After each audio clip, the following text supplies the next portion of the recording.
అనుకుంటే ఆధారాలతో రావాలి అధ్యక్ష గత 10 సంవత్సరాలుగా మా బాబు పుట్టినరోజు నాడు మార్చి 21న మేము అన్నదానం చేస్తున్నాం.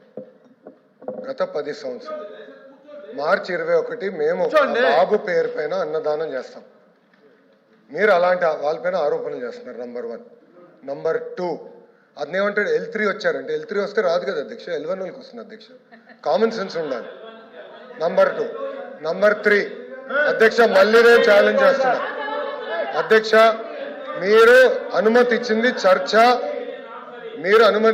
చర్చ పైన లడ్డూలో కల్తీ జరిగిందా లేదా అది తప్ప అన్ని మాట్లాడతారు అధ్యక్ష. సిబిఐ ఛార్జ్ షీట్ లో మాధవ్ గారికి కామన్ సెన్స్ తక్కువ అనుకుంటా. సిబిఐ రిపోర్ట్ లో చాలా స్పష్టంగా కల్తీ జరిగింది అని వచ్చింది.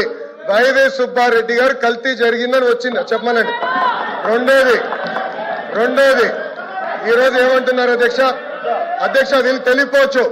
ఇప్పుడు మార్కెట్ ప్రైస్ పెరిగింది. నెయ్యి కల్తీ చేసి నెయ్యి సప్లై చేయమంటారా 300 రూపాయలకి? వాళ్ళు చేసినట్టు నెయ్యిని కల్తీ చేసి సప్లై చేయమంటారా? ఈ రోజు కామన్ సెన్స్ గూగుల్లో చెక్ చేయొచ్చు ఎంతుందో మార్కెట్ ప్రైస్ మీకు తెలుసు.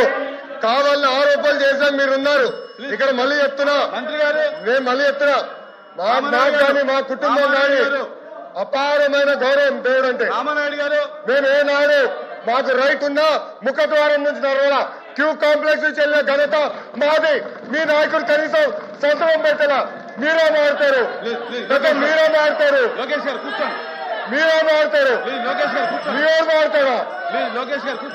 చెప్పేదాన్ని సిగ్గుండాలి.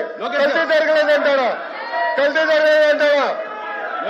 దేవుడు వదిలిపెట్టాడు.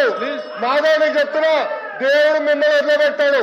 టైం అంటే బ్రదర్. చివరిగా సోమవీర్రాజు గారు మాట్లాడతారు.